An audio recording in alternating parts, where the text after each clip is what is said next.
이스라엘의 왕 아합의 아들 요람 제22년에 유다 왕 여호람의 아들 아하시아가 왕이 되니, 아하시아가 왕이 될 때에 나이가 22세라. 예루살렘에서 1년을 통치하니라.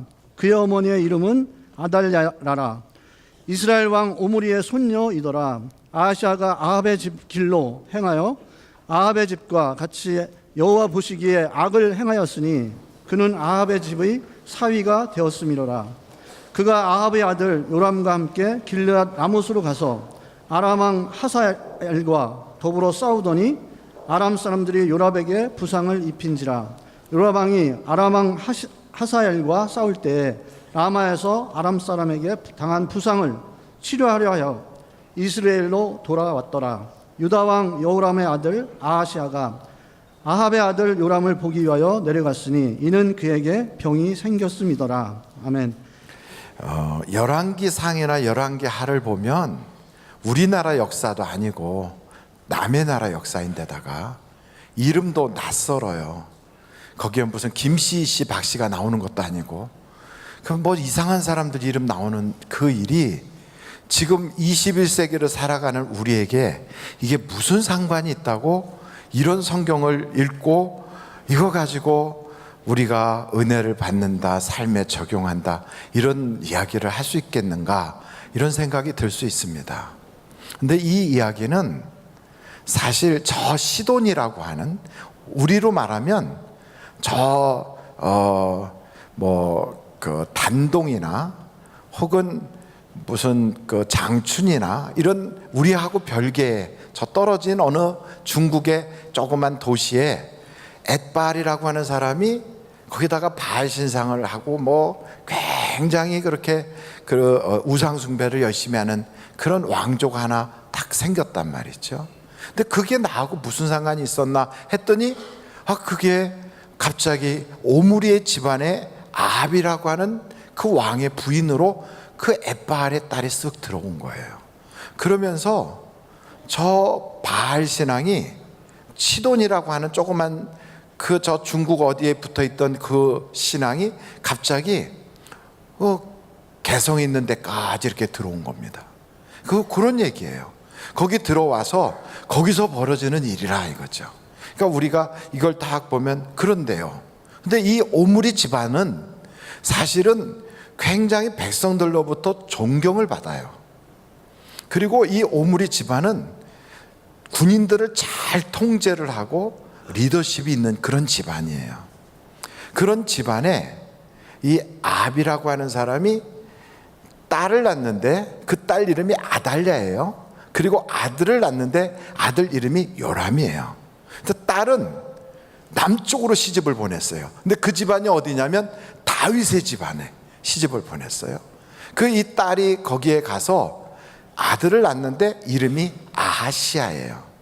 그러니까 이게 혈통적으로 보면 저 시돈에서부터 시작됐던 그 혈통이 지금 북이스라엘은 오므리 집안인 그 아합에게로 왔다가 아합의 그 딸이 저 다윗의 집안인 예루살렘의 왕실까지 들어간 거예요.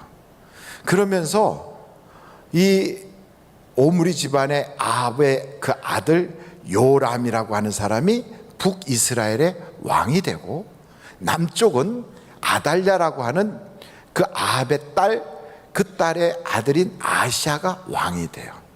그러니까 이 두 왕은 다 그 아합이라고 하는 왕하고도 관계가 있는 거예요. 근데 아합은 죽었어요.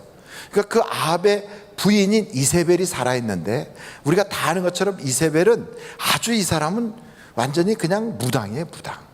근데 이런 사람이 뒤에서 딱 자기 한쪽에는 딸, 이쪽에 한쪽에는 자기 아들, 이렇게 해놓고서는 하나는 딸은 남쪽으로 시집 보내서 그쪽에 외가 쪽을 컨트롤하고, 그 아들은 친아들이니까 아들 쪽은 시어머니가 돼가지고 컨트롤하고, 이러면서 양쪽의 남유다와 북이스라엘을 영적으로 아주 혼탁하게 쫙 만들고 있는 거예요.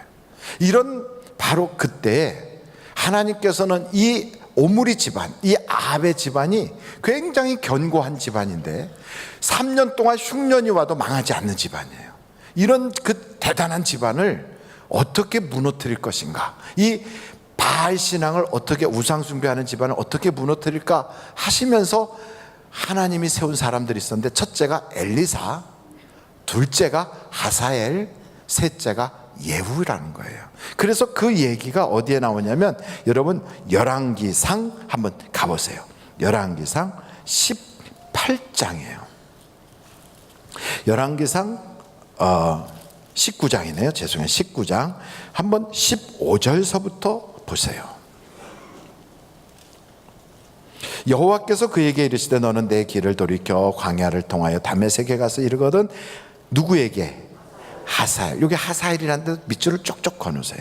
이 하사엘에게 기름 부어 아람의 왕이 되게 하고, 너는 또 nim시의 아들 예후에게 기름을 부어 이스라엘의 왕이 되게 하고, 또 아벨므올라 사밧의 아들 엘리사에게 기름을 부어 너를 대신하여 선지자가 되게 하라. 이렇게 지금 사람을 세워요. 이렇게 세워서 누구를 무너뜨리느냐? 오므리 집안의 그 우상숭배 집안을 무너뜨리려고 하는 거예요. 근데 이렇게 무너뜨리려고 하는 바로 그 일에 이미 엘리사는 세워졌어요.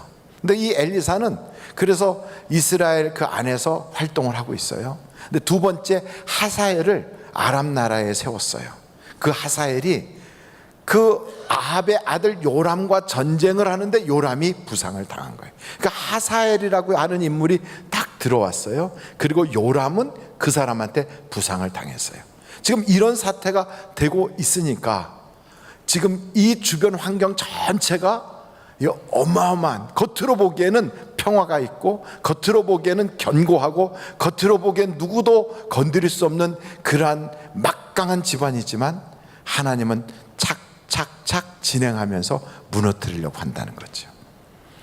이렇게 되는 요 사건을 보면서 우리가 알아야 될 것은, 오늘 이 말씀을 보면서 알아야 될 것은, 우리가 시대를 알아야 되겠구나 하는 겁니다. 한번 절달해 보실까요? 시대를 알자. 다시 한번 시대를 알자. 성경을 한번 찾아보겠어요. 마태복음 16장 3절이에요. 마태복음 16장 3절 같이 한번 읽어보겠습니다. 시작. 아침에 하늘이 붉고 흐리면 오늘은 낮이 굳겠다 하나니 너희가 날씨는 분별할 줄 알면서 시대의 표적은 분별할 수 없느냐. 그러니까 우리가 지금 살고 있는 이 시대, 막 경제적으로 어렵고 저 중국하고 미국하고 막 이런 무역 분쟁이 생기고 남과 북에는 이런 상태가 돼 있고 우리가 다 아는 사실이에요. 그럼 이런 일들에 대해서 그 목사님 이 시대는 어떻게 살아야 돼요? 하고 저한테 물어본다면 저도 저 정치 몰라요. 경제 잘 몰라요. 그럼 외교는 압니까? 외교도 몰라요. 그런 목사님 그런 거 모르시면서 시대를 알라. 그럼 도대체 뭘 알라는 겁니까? 목사는 성경만 알아요. 그래서 성경에 뭐라고 나와 있는지 한번 거기를 찾아보자고요. 로마서 13장 11절. 로마서 13장 11절 한번 같이 읽겠어요. 시작. 또한 너희가 이 시기를 알거니와 자다가 깰 때가 벌써 되었으니 이는 이제 우리의 구원이 처음 믿을 때보다 가까웠음이라. 이거 목사는 아는 게 이거예요. 하나님 말씀이에요. 근데 하나님 말씀을 딱 보니까 지금은 자다가 깰 때가 된 거예요.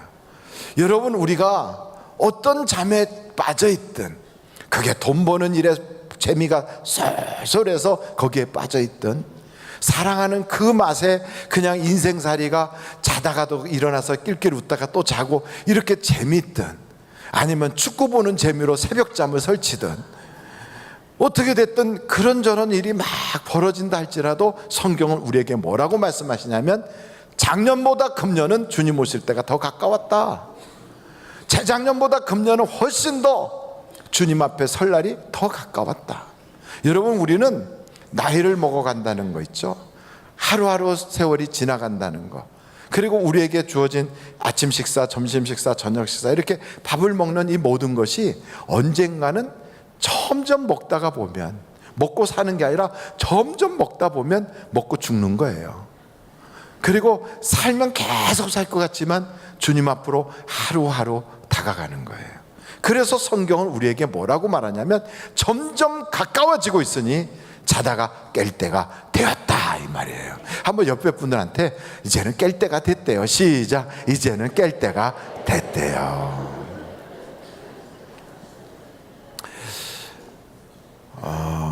정말 두 분이 깨났어요. 아마 아침에 막 그 응원하느라고 그렇게 하신 것 같아요. 얼마나 애국자면, 그게 뭐 우리 한국 선수들이 가서 이긴다고 해서 우리 집에 반찬 하나가 늘어나는 것도 아닌데, 그런데도 얼마나 우리 민족은요 이렇게 나라를 아끼고 사랑하는지 몰라요. 여러분, 우리 대한민국은 하나님이 정말 정말 사랑하는, 그래서 우리나라는 대한민국인가 봐요. 동방에 정말 빛나는 고요한 아침의 나라, 이 대한민국이 바로 그런 나라인 것 같아요. 전 세계적으로 볼 때 우리나라 같이 이렇게 단결이 잘 되고 이렇게 인간성이 좋고 이렇게 얼굴이 반반한 사람들이 없어요. 제가 한국 사람이라서 그렇게 말씀드리는 게 아니라, 공항에 딱 가서 볼 때 제일 눈에 딱 들어오는 사람이 누구냐? 한국 사람. 그리고 해외 나가서도 딱 앉았을 때 눈에 딱 들어오는 게 한국 글씨. 그리고 그런 데 가서도 코로 냄새가 먼저 딱 오는 거는 한국 음식. 이걸 보면 참 한국이 그렇게 사랑스러운 것 같아요. 아니, 내가 한국 사람이니까 거기에 익숙해져서 그렇다 이렇게 말할 수는 있지만, 하나님도 우리나라를 사랑하시는 것 같아요. 아멘. 그러니까 6.25 전쟁 때 우리나라 건지려고 이거 지켜주시려고, 이거 구출하려고 세계 16개 국가가 그 젊은이들이 와서 우리나라를 위해서 막 싸워줬잖아요. 그 뭐 얼마나 많은 사람들이 막 이 땅에서 피를 흘렸습니까? 그게 적은 일이 아니에요. 미국에서 와가지고 우리나라를 위해서 싸워준 군인 숫자가 160만이라고 그러더라고요.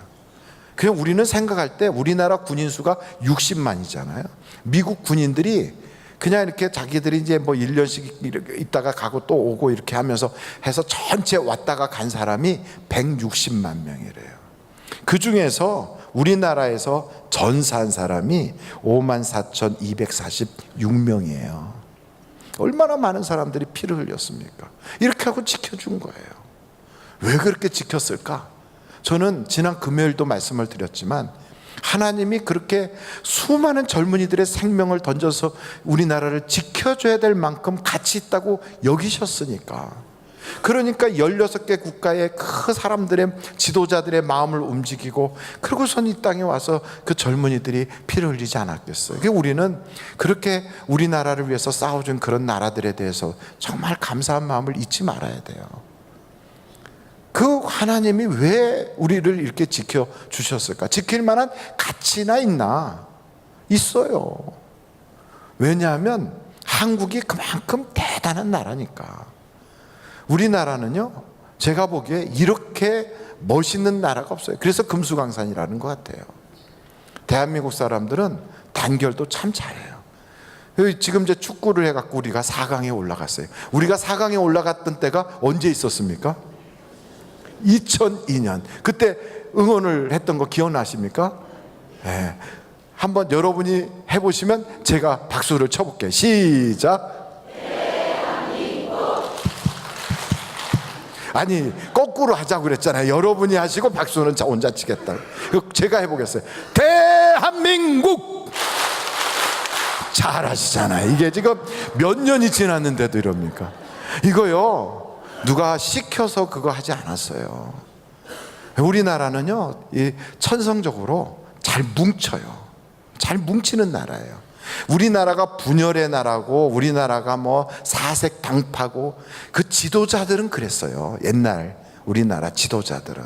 근데 일반 서민들은 안 그래요. 나라의 왕이 도망가도 백성들이 일어나서 싸워주는 나라가 대한민국이에요.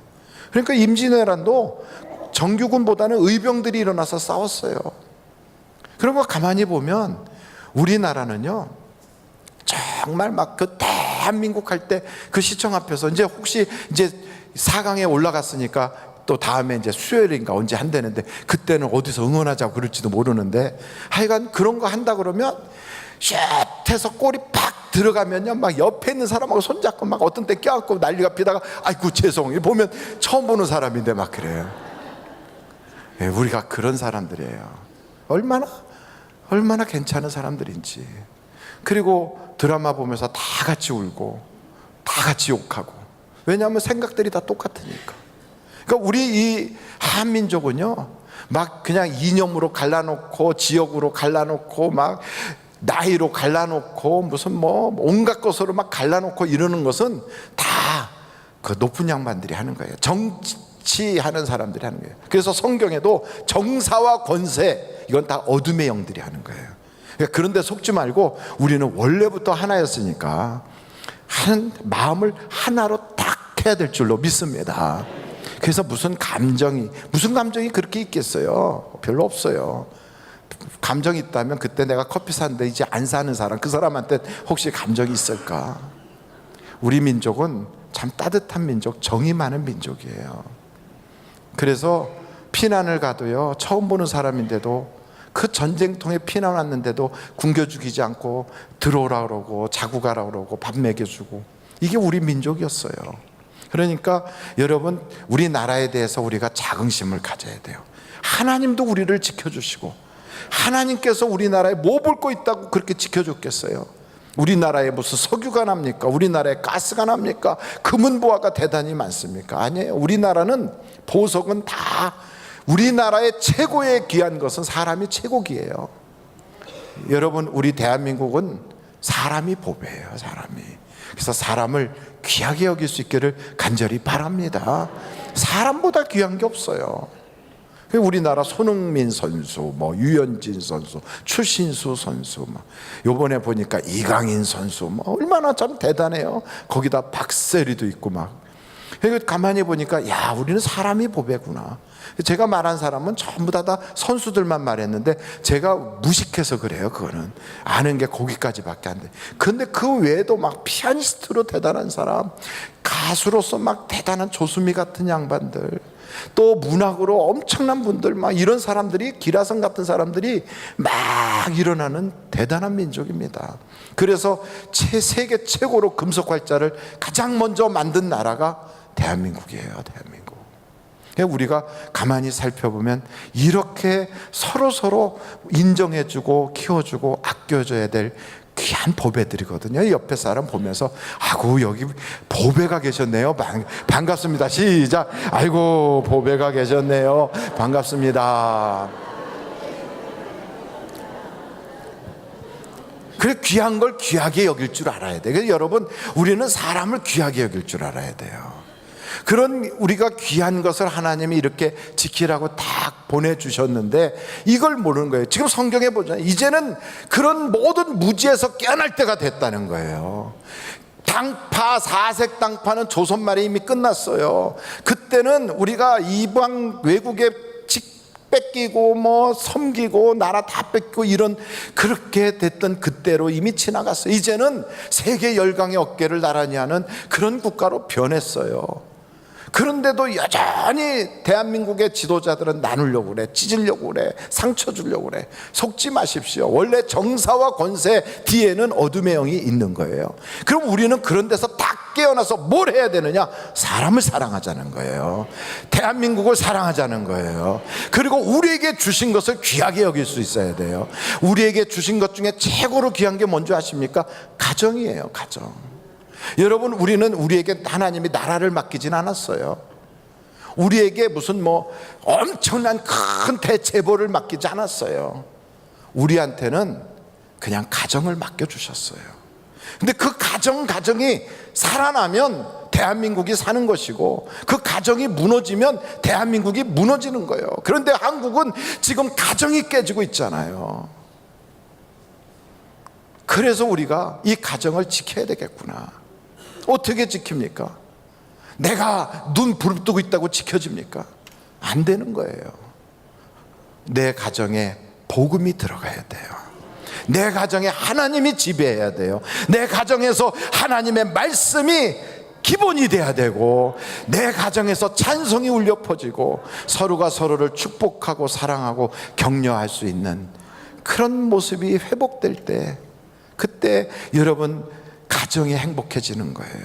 하나님은 우리에게 가정을 맡기셨어요. 그리고 성경은 우리에게 약속하셨어요. 그 가정은 주 예수를 우리가 반드시 제대로 믿기만 하면 그 가정은 지켜진다는 거예요. 주 예수를 믿으라. 그리하면 너와 내 집이 뭘 받는다고요? 구원을 받아요. 깨져가는 가정도 구원 받아요. 으르렁거리는 부부 사이도 구원을 받을 수 있어요. 경제적 어려움 속에서 모래알처럼 흩어질 수 있는 그런 위기 가운데 있는 가정도 구원받게 돼 있어요.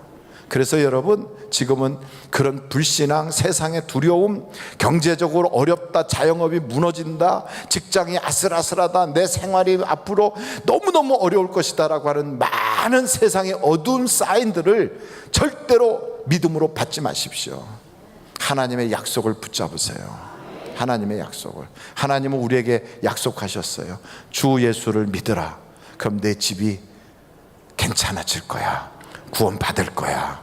그 구원이라는 건요, 10원보다 1원 부족한 구원이 아니에요. 그거는 영혼 구원만 있는 게 아니에요. 영혼 구원만 할 것 같으면 죽은 다음에 천국 가는 것만 있겠죠. 왜 여기다 써놨겠습니까? 그게 아니에요. 삶의 구원이 있어요. 그리고 둘이서 볼 때마다 으르렁거리고 싸워서 도저히 살 수 없는 그런 가정의 회복의 구원이 거기 있는 거예요. 그래서 사랑하는 성도 여러분, 절망 금지, 낙심 금지, 좌절 금지. 하여간 우리의 마음속에 있는 모든 그런 세상적인 부정적인 사인들에 대해서 다 금지시키고요, 다시 일어나는 거예요. 오뚜기같이 다시 도전하는 거예요. 무한도전하는 거예요. 그러면 반드시 하나님은 다시 일어나게 하시는 거예요. 찬송가에, 복음성가에 그런 게 있더라고요. 제가 그래서 이런 복음성가를 한번 오연태 목사님 보고 좀 찾아서 프린트해달라고 그랬더니 너무너무 마음에 들도록 해주셨어요. 이런 건데, 예수의 이름으로 나는 일어서리라. 주가 주신 능력으로 나는 일어서리라. 원수가 날 향해 와도 쓰러지지 않으리. 주가 주신 능력으로, 주가 주신 능력으로, 주가 주신 능력으로 일어서리. 여러분, 쓰러지고 엎어져서도요, 다시 일어나면 되는 거예요. 오뚜기가 뭐 별내 오뚜기입니까? 다시 일어나면 오뚜기지. 저는 평생에 잊을 수 없는 그 권투를 제가 보고서 홍수환이라고 하는 인물에 대해서 마음속에요, 그전에는 홍수환 하면 오케하고 뭐야 이렇게 했던 이런 생각만 들었는데, 그 게임을 한번 딱 보고 나니까 이야, 멋있다, 매력있다, 이 생각이 드는 거예요. 저 파나마에 가가지고 카라스키아라고 하는 사람하고 박싱을 딱 하는데 뭐 좀 하는 것 같이 하다 맞으니까 푹 쓰러지더라고. 그 또 일어났는데 또 한 번 때리니까 또 푹 쓰러지더라고. 그래서 채널 돌리고 싶은데 버티고 있었죠. 그 다음 해에 했을 텐데 또 쓰러져. 4번을 쓰러져요. 그런데 포기하지 않아. 안 포기해요. 마지막 한 번의 결정적 순간이 왔는데 상대방이 막 너무 쉽게 쓰러지니까 방심하고 들어오다가 홍수환이 날린 펀치에 턱 맞았어요. 비틀하니까 쫓아가서 때려가지고 4번 쓰러진 사람이 한 번 쓰러진 사람을 이기더라고. 제가 그걸 봤어요. 이야, 많이 쓰러졌다고 지는 게 아니에요. 다시 일어나면 이기는 거예요. 못 일어나면 지는 거예요. 한 번 쓰러져도 못 일어나면 지는 거예요. 그런데 주님은 그래요. 이제 깰 때가 되었다. 일어나십시오. 가정의 그 어둠에서 일어나고요, 그리고 안 된다는 부정적 생각에서 일어나고요, 세상이 나를 도와주지 않는다고 생각하는 그 절망에서 일어나라고요. 하나님은 우리에게 그래요. 예수를 믿으면 그 주님이 너를 더 풍성하게 해줄 거야. 약속해 주셨어요. 그러므로 일어나서 아직 못 일어나는 가족들을 위해서 축복을 하십시오. 아직 부정적인 생각에 빠져있는 사람들을 놓고 기도를 하십시오. 그러면 반드시 그 가정은 살아날 줄로 믿습니다. 이 아합이라고 하는 이 뒤에 딱 버티고 있는 그 이세벨과 함께 있는 그 어둠의 영의 세력은요, 무시무시해요. 이 세력이 그냥 막 거의 다 무너지고, 막 한쪽에 예후라고 하는 사람이 등장해서 다 죽이는 이런 끔찍한 일이 벌어지는데도 이 아달랴라고 하는 사람을 통해서요, 다윗의 집안의 남자란 남자는 또 다 죽여요. 이걸 보면서 야, 이 마귀는 아주 막 찰거머리 같구나, 끈덕지구나. 그래서 여러분, 무슨 일을 딱 하려고 하다가 잘 안 돼. 그래도 내가 한번 일어나서 또 해봐야지. 그래 또 안 돼. 막 이게 발버둥을 쳐도 잘 안 될 때 있죠. 이게 다른 방법이 없어요. 하나님이 도와주셔야 돼요. 하나님이. 이 결정적 순간에 하여간 아달랴라고 하는 사람이 등장해갖고 왕들을 다 죽이는데, 그 부분이 어디에 나오냐면 여러분 역대하 22장 10절부터 볼까요? 역대하 22장 10절부터 12절까지 같이 한번 읽어보겠어요. 시작. 아하시야의 어머니 아달랴가 자기의 아들이 죽은 것을 보고 일어나 유다 집의 왕국의 씨를 모두 진멸하였으나 왕의 딸 여호사부아의 아하시야의 아들 요아스를 왕자들이 죽음을 당하는 중에서 몰래 빼내어 그와 그의 유모를 침실에 숨겨 아달랴를 피하게 하였으므로 아달랴가 그를 죽이지 못하였더라.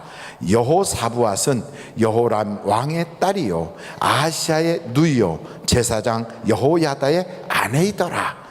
다 같이 12절 시작. 요아스가 그들과 함께 하나님의 전에 6년을 숨어 있는 동안에 아달랴가 나라를 다스렸더라. 그러니까 이 어둠의 영이요, 전 세상을 꽉 차게 다스리는 것 같아가지고 모든 사람이 막 죽어나가는데, 그런데 하나님은 그루터기를 놔둬요. 거기에 요아스를 딱 살려둬요. 그 요아스가 그래서 거기서 살아남거든. 여러분, 세상이 무너지고 막 온갖 다 무너지고 내가 하는 것마다 안 되는 것 같아도요, 하나님이 마지막 한 가지는 남겨놓는다고. 마지막. 그래서 잃어버린 거, 없어진 거, 뭐 못한 거, 이런 거 생각할 거 없어요. 하나님 딱 붙잡으면 안 되는 것 같고 안 되는 것 같고 안 되는 것 같아도 마지막 최종적으로 내 눈에 딱 보이게 하는 게 있어요. 그 보이게 하는 거. 하가리가 결국은 살 수가 없어 도망가고, 그리고 막 도망갔는데 하나님이 돌아가라. 그래서 하나님 말씀 듣고 돌아왔어요. 그러면 하나님이 책임져 줘야 되는데 그렇지도 않아. 하나님이 돌아가라 해서 순종하고 왔으면 일이 풀리고 자식이 잘 되고 그 집에서 인정받고 이래야 되는데, 그게 아니라 그 집에 이스마엘, 자기는 이스마엘의 엄마인데 이삭을 하나님이 주시고 아브라함을 통해서 내쫓게 하고, 뭐가 풀리는 게 없어. 막 안 돼. 이렇게 정말 너무너무 힘들어질 때 웬만한 사람 같으면 좌절할 텐데 하가는 눈물을 쏟아가며 하나님께 울잖아요. 여러분, 사람 앞에 울면 소문만 더러워져요. 아무개가 망했대더라. 아무개가 어떤 일이 벌어졌대더라. 집안이 어떻대더라. 근데 하나님 앞에 가서 울면 하나님이 그 눈물을 보시고 역사해 주시는 거예요. 하갈이 막 눈물을 쏟아가며 내 자식이 저렇게 죽는 꼴은 내가 차마 못 보겠다고 막 하나님께 하소연했더니, 그 자식을 주신 분이 하나님이잖아요. 그리고 약속하신 분이 하나님이잖아요. 하나님이 책임져 주신다고 그랬잖아요. 나는 그 하나님 믿고 의지하고 일어난 것 뿐인데 하나님이 열어주셔야 되잖아요.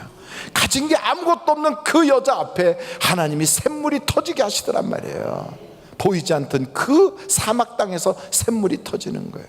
여러분, 이 사건을 통하여 결국 그 여자는, 눈물 쏟았던 여자는 12방백의 어머니가 되고요, 큰 민족을 하나님이 그에게 만들어 주세요. 그걸 보면 하나님을 꽉 의지하고 매달리고 하나님께 부르짖어 기도하면 절대 하나님은 외면하지 않으세요. 하나님은 외면하지 않아요. 그러므로 기도하면 응답을 받게 되어 있어요. 절망하지 마십시오. 기도하면 응답이 찾아옵니다. 한번 두 주먹 꽉 쥐고 저를 따라해 주세요. 기도하면 응답 받습니다. 저 뒤에도 한번 큰 소리 다 같이 하겠어요. 시작. 기도하면 응답 받습니다. 그럼요.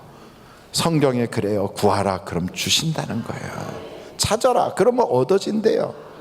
다 인생 끝났다고 종쳤다고 이제는 더 이상 안 된다고 할 때도 문을 두드리래요. 그럼 열려진다는 거예요. 그리고 우리 예수 믿는 사람은요, 죽어서도 끝난 게 아니에요. 죽은 다음에도 천국이 우리에게 기다리고 있어요. 그래서 사나 죽으나 우리는 주님의 것이라, 우리는 인생 실패자가 아니라고요. 병 걸려 죽은다, 뭐 그럼 끝났네, 아이고 누구네, 뭐 아이고 어떻게 되셨어. 아니에요. 그게 끝난 게 아니고 옮겨간 것 뿐이에요. 더 좋은 곳으로. 그래서 우리는 이미 인생의 싸움에서 이겨놓고 시작하는 사람들이에요. 여기 성경을 저는 보면서, 이야, 이렇게 아주 막 끈덕지게 매달리는 이런 악한 사단 마귀도 딱 한 번만 절대로 지지 않겠다고 매달리고 이기고 또 기도하고 또 매달리면 결국은 이기는구나. 한 번만 이기면, 이긴 맛을 보기 시작하면요, 계속 이겨요. 계속 이겨. 한나가 애를 못 낳아. 그런 애를 못 낳는 한나는 절대 낳을 수가 없어. 그러니까 남들이 주변에서도 틀렸으니까 다른 여자 드리세요 해갖고 남편도 그렇게 생각해서 분인나를 드렸어요. 그러고서 분인나는 애를 잘 낳아. 이 여자는 애를 잘 낳는데 나는 애를 못 낳으면 남자한테 문제 있는 게 아니잖아. 그럼요. 그러면 이제 인생 포기하고 있어야 되는데 한나는 포기할 수가 없어요. 그리고 주변에서도 다 포기하라고 그래요. 남편조차도 그냥 포기하고 내가 당신을 사랑해 줄게, 내가 10배나 더 사랑해 줄게. 그런데도 거기서 만족할 수가 없어요. 하나님께 달려갔어요. 하나님께 막 몸부림치며 울면서 매달렸어요. 그랬더니 하나님이요, 한나에게 딱 아이 하나를 주셨어. 아이 하나를. 근데 놀라운 건 그 아이를 낳는 태문이 열리니까 그 다음부터 줄줄이 사탕으로 나오는데 3남 2녀가 나왔어요. 3남 2녀. 이걸 보면서 저는, 야, 이거구나. 전도를 하려고 해도 안 돼. 막, 와, 나는 왜 전도가 안 되나. 저 사람들은 저렇게 전도도 많이 하는데 막 안 되잖아요. 하나님 내게도 생명의 문을 열어주시고 전도의 문을 열어주시고 인생의 문을 열어주세요. 이거 해다가 딱 하나만 제대로 시작해서 열리면 그 다음부터는요, 줄줄이 사탕이에요. 줄줄이 사탕. 참 이상한 건, 내가 맨 바닥에 있을 때는 보이는 게 바닥밖에 못 봐요. 근데 한 번 내가 이렇게 한 계단 올라가면 한 계단 올라간 만큼 보이는 시야가 넓어져요. 산 위에 올라가잖아요. 그럼 산 위에서 보이는 시야는 훨씬 넓어져요. 생각이 더 커지고 더 스케일도 넓어지고, 그리고 모든 것을 종합적으로 볼 수 있는 시각도 생기고 또 새로운 것도 보게 해요. 그것처럼 하나님 안에서 딱 한 번만이라도 좋으니, 주님 내가 저 산을 오르게 하소서. 한 번만이라도 좋으니 내게 전도 대상 한 명만 주세요. 한 번만이라도 좋으니 이번에 이 어려운 고비를 넘어가게 해주세요. 이것만 딱 지나가잖아요. 거기만 올라가잖아요. 그 언덕 위에 탁 올라서잖아요. 그러면 그때부터는 쭉 달려가는 거예요. 그 상승 기류를 타보지 않은 사람은 맛볼 수 없는 그 놀라운 은혜가 그 다음에 주어지는 거예요. 그래서 여러분, 어떤 사람은 공중을 나는데 어떤 사람은 땅에 있으면서도 살 수가 없다고 그래요. 왜요? 그 한 번을 못 해봤기 때문에. 한 번만 해보면 공중을 날 수 있어요. 한 번만 해보면 하나님이 이런 분이시구나를 경험할 수 있어요. 저는 우리 하늘비전교회 모든 성도들이 환경에 지지 마시고 이제는 깰 때가 되었다, 모든 부정적 생각, 안 된다는 생각, 어둠의 생각에서 일어나시고 여러분 가정부터 돌보시고 기도로 돌파하시고 한 번만이라도 이기게 해달라고 하나님을 딱 붙잡아서 여러분의 인생의 역전극이 시작되는 전환점이 되시기를 주님의 이름으로 축원합니다. 기도하시겠습니다.